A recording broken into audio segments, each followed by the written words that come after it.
오늘은 지난번 영춘권의 스승 연문에 이어 여러 무협 영화를 통해 우리에게 잘 알려진 방세옥에 대해서 알아볼까 합니다.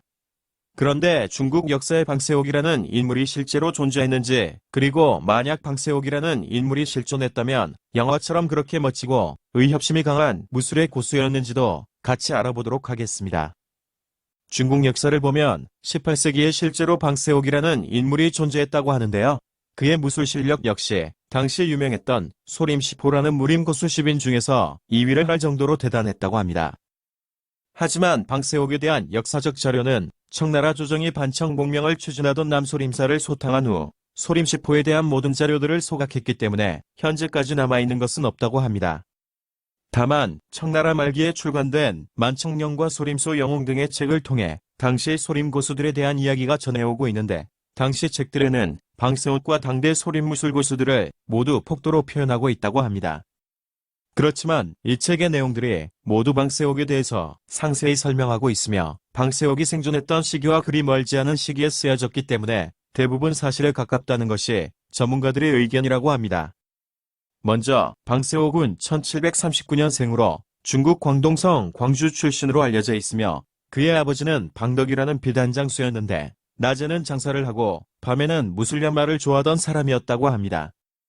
방덕은 일찍이 결혼하여 방유옥과 방묘옥이라는 아들을 두었는데, 아들 둘을 모두 당시 지산선사가 주지로 있던 남소림사로 보내 무술을 연막해 하여 나중에는 소림시포에 들어갈 정도로 뛰어난 무술 실력을 갖추게 되었다고 합니다.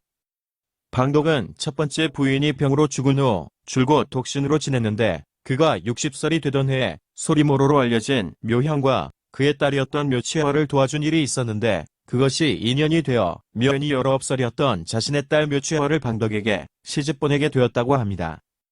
그리고 다음 해에 방세옥이 태어났는데, 방세옥의 어머니인 묘치화 역시 아버지의 영향으로 보디가드를 했을 정도로 뛰어난 무술 실력을 갖추고 있었다고 합니다. 이런 어머니의 영향으로 방세옥은 아주 어릴 때부터 철이 들어있는 식초물로 목욕을 시켰으며, 다리에는 대나무를 대고 붕대로 감아 다리를 단련시켰다고 하는데, 방세옥이 커갈수록 장작 그리고 쇠조각으로 바꿔가며 다리를 단련했다고 합니다. 어릴 때부터 방세옥을 그렇게 특별하게 관리했던 이유는 몸의 경락과 뼈, 근육 등을 쇠처럼 단단하게 단련시키기 위해서였다고 하는데, 그 이유 때문인지 사춘기 시절 방세옥의 몸은 아무리 맞아도 아픔을 느끼지 못했을 뿐 아니라 오히려 때리는 사람이 아파할 정도였다고 합니다. 그리고 우리가 방세옥의 외모를 상상하면 영화에서 많이 봐왔던 영화 배우들처럼 잘생긴 풍문아일 것이라는 생각을 하게 되는데, 실제로는 정반대였다고 합니다. 책들에 묘사된 그의 생김새는 근육은 발달했지만 키가 작은 편이고, 얼굴에는 곰보자국이 많았을 뿐 아니라 머리는 어떤 이유에서인지 모르지만 좀 멍청한 편이었다고 합니다. 이런 이유에서 우리가 영화에서 봐왔던 멋진 이미지와는 많이 달랐다고 하는데, 한마디로 깡통로봇처럼 생겼다고 생각하시면 무난할 듯합니다.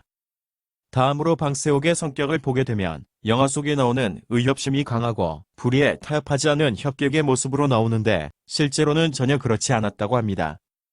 방세옥이 14살 시절에는 광주가 아닌 남경에서 살았다고 하는데요. 밖에만 나가면 자신이 수련한 무공을 과시하며 사고를 치기 일쑤여서 부모님의 속을 많이 썩혔다고 합니다. 그런데 방세옥은 시비가 붙게 되면 먼저 때리지 않았으며 상대방에게 먼저 때리라고 하며 몇 대는 그냥 맞아 주었다고 합니다. 그러면 오히려 때리는 상대가 아파서 전의를 상실했을 때 반격하여 상대방을 매주가 될 때까지 패주는 경우가 많았다고 합니다. 이렇게 사고치기를 좋아하던 아들 때문에 그의 집 앞에는 그에게 맞은 환자들이 실려오기 일쑤였으며, 그럴 때마다 방세옥의 아버지 방덕은 치료비를 주면서 사죄를 해야 했다고 합니다. 그런데 이런 방세옥의 행동이 부모에게만 걱정을 끼쳤던 것이 아니라 그로 인해 남소림사가 역사에서 사라지는 계기가 되게 됩니다. 방세옥이 14살이던 어느 날 아버지 방덕이 항주로 물품 대금을 받으러 갈 일이 있었는데, 아내인 묘치화가 아들이 집에만 있으면 빈둥거리면서 사고만 치기 때문에 방세옥에게 세상 구경도 시켜줄 겸 데리고 가달라는 부탁을 합니다. 방덕은 아들을 데리고 가는 것이 영 불안했지만 아내의 부탁이 계속되자 하는 수 없이 방세옥을 데리고 항주로 가게 됩니다. 그렇게 두 부자는 항주에 도착하여 여관에 묵게 되는데, 여관 주인을 통해 근처에서 뇌홍이라는 사람이 개최하는 무술도전 시합이 있는데 한 달 동안 그 사람을 이긴 사람이 아무도 없었다는 말을 듣게 됩니다. 뇌홍은 일명 뇌호랑이라고 불릴 정도로 무술 실력이 뛰어나 당시 고관 대작을 수행하던 호위무사이기도 했는데 그의 아내 이소환 역시 무공이 출중한 여인이었다고 합니다. 이 소식을 전해 들은 방세옥은 어머니가 호신용으로 준비해준 구한검여라는 공격과 방어를 동시에 할 수 있는 장화와 가슴보호 방패 그리고 소매에는 쇠로 만든 자 모양의 무기를 휴대하고 경기장으로 내홍을 찾아갑니다. 경기장에 도착하니 다음과 같은 공고가 붙어 있었다고 합니다. 한 대라도 때리면 은 100냥을 주고 발로 한 대라도 차면 200냥, 밀어서 넘어뜨리면 500냥을 주며 혹시 도전 과정에서 누구라도 죽게 되면 서로 책임을 묻지 않는다라는 내용이었습니다. 그리고 경기 규칙 중에 맨손으로만 싸워야 하며 어떤 무기도 휴대할 수 없다라는 내용이 붙어 있었습니다. 방세옥은 그 공지글을 크게 신경 쓰지 않고 대충 읽어본 후 깃발을 보게 되는데 그 깃발에는 주먹으로 광동 전역을 석권했으며 발로써 소주와 광주 일대를 평정했다 라는 글이 적혀 있었다고 합니다. 그래서 다짜고짜 몸을 날려 경기가 열리는 무대로 뛰어올라 뇌홍을 불렀지만 때마침 그는 그곳에 없었으며 뇌홍의 제자들만 있었는데 방세옥은 혼자서 여러 명의 제자들을 추풍낙엽처럼 쓰러뜨리고 큰 소리로 자신은 광주에서 온 방세옥이라고 말하고 내일 다시 찾아오겠다고 한 후 그 자리를 떠났다고 합니다. 그날 저녁에 뇌홍이 돌아와 다친 제자들을 보고 자초지종을 묻게 되고 화가 난 뇌홍이 바로 방세옥이 묵고 있는 여관으로 쳐들어갔다고 합니다. 그렇게 방세옥과 뇌홍은 여관 입구에서 막상막하의 대결을 펼쳤지만 승부가 나지 않자 다음날 경기장에서 다시 겨루기로 하고 헤어졌다고 합니다. 다음날이 되어 방세옥이 경기장으로 갔는데 뇌홍이 미리 기다리고 있었으며 그들의 대결은 다시 시작되었다고 합니다. 방세옥은 젊은 혈기와 어머니한테 배운 남소리 무술을 사용하여 뇌홍과 대결을 펼치는데 막상막하의 실력에 승패가 나지 않자 두 사람 모두 무술 대결인 것을 잊고 필살기까지 써가면서 상대를 공격하기에 이릅니다.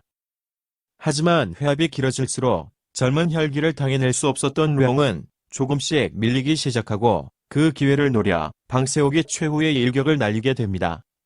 그런데 자신도 모르게 혼신의 힘을 다해서 공격하는 바람에 뇌홍은 그 자리에서 바로 사망하고 맙니다.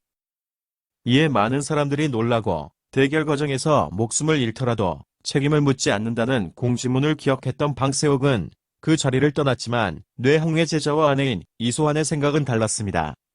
그 이유는 시합 규칙에 분명히 무기를 사용해서는 안 된다고 적혀 있었는데 방세옥은 구한검야와 다른 장비를 차고 시합을 했기 때문에 규칙을 어겼다고 본 것이었습니다.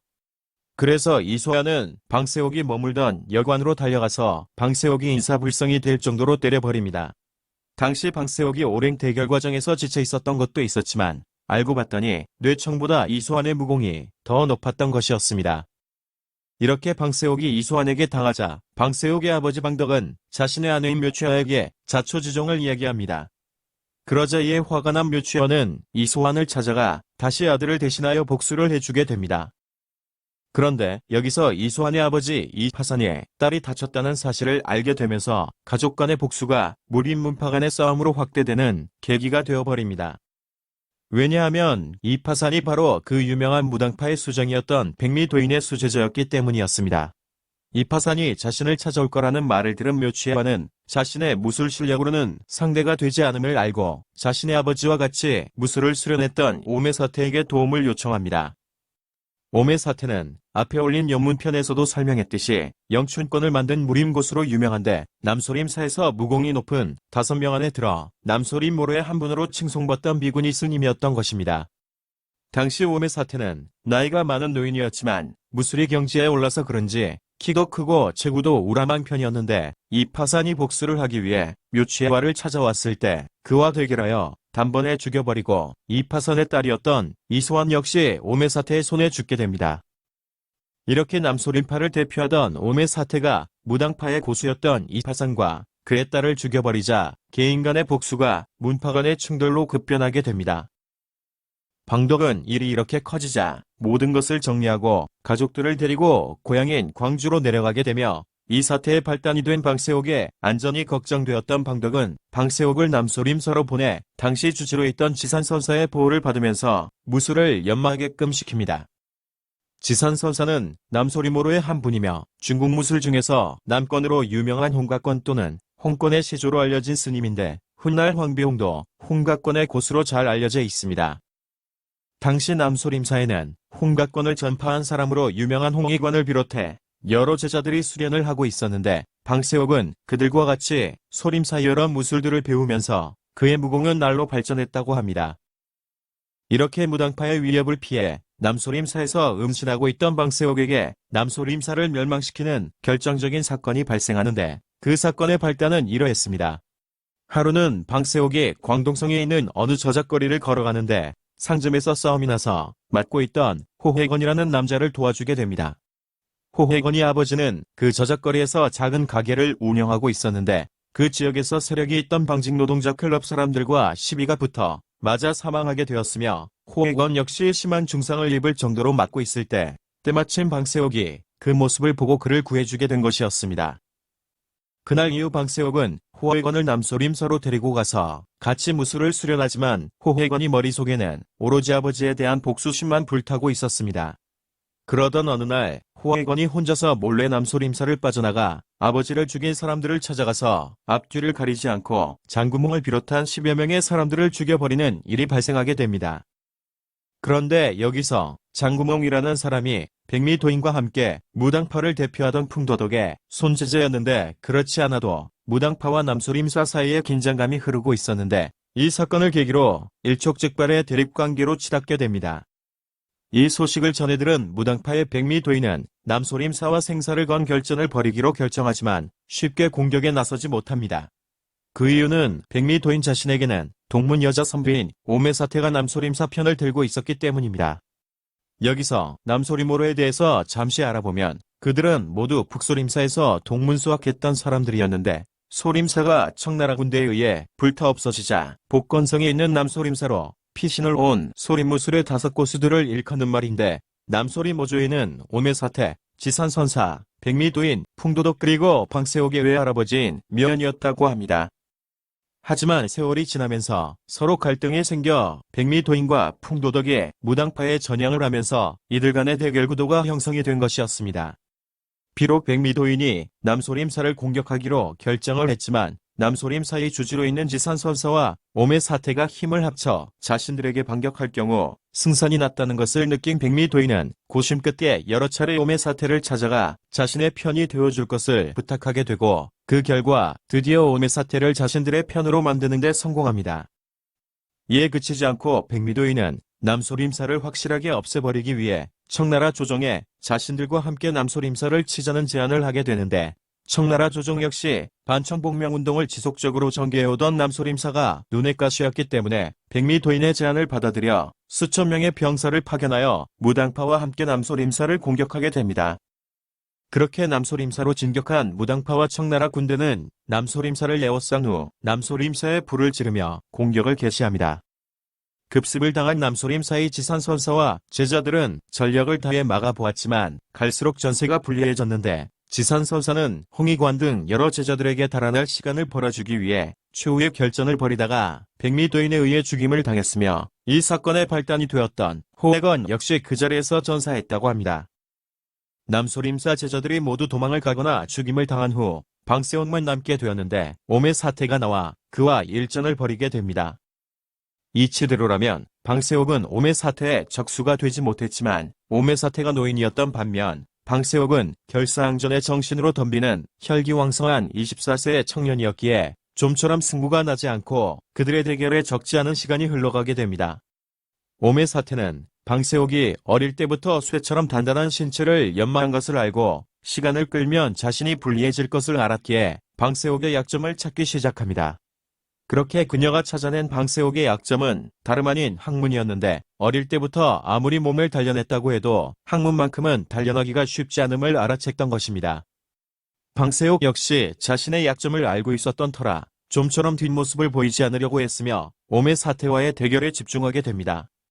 그때 오매사태가 점점 뒤로 밀리더니 무언가가 발에 걸린 듯 땅에 넘어지고 맙니다. 절호의 기회를 잡았던 방세옥은 몸을 날려 발차기 공격을 하게 되는데 그 순간 오매사태는 넘어진 상태로 발을 세워 방세옥의 항문을 정확하게 쳐버리게 됩니다. 급소를 맞은 박세옥은 순간 전신에 힘이 풀려 땅바닥에 쓰러지게 되고 다시 일어난 오메사태가 연이어 방세옥의 향문을 향해 치명적인 2차 공격을 가하여 방세옥을 절명시켜 버립니다. 이 버전 말고 방세옥이 홍해관과 함께 남소림사를 탈출하여 어떤 절에 숨어 있었는데 누군가의 밀고에 의해 광군이 쳐들어와 싸우는 과정에서 사망했다는 이야기도 있지만 이 역시 방세옥의 사망 원인은 항문을 공격당해 사망했다는 것이 정설입니다. 이렇게 어릴 때부터 무술 영재로 길러져 뛰어난 무술 실력을 갖추고 있었던 희대의 방탕아 방세옥은 24세의 나이로 짧은 생을 마감하게 됩니다. 그리고 무당파와 광군의 공격을 피해 달아났던 홍해관은 무사히 탈출에 성공하여 중국 광동 지역에서 자리를 잡고 무술을 전수하기 시작했는데 그가 전수한 무술이 바로 급소 공격을 위주로 하기 때문에 내공수련 없이도 누구도 빠른 시간 내에 습득이 가능하고 실전성까지 갖추었기 때문에 군인들이 주로 수련했다는 홍각권이라고 합니다. 오늘 우리가 알아본 방세옥이 영화에서 보았듯이 그렇게 멋있고 정의로운 영웅의 모습은 아니었지만 그래도 어릴 때부터 견디기 힘든 무술 수련 과정을 이겨내고 자신만의 뛰어난 무공을 쌓았을 뿐 아니라 도망갈 수도 있었을 텐데 남소림사를 위해 최후까지 일전을 벌인 그 기계만큼은 높이 평가해 줄 수 있지 않나라는 생각이 듭니다. 오늘도 긴 시간 시청해 주셔서 감사합니다. 시간 나시면 구독, 좋아요 부탁드립니다.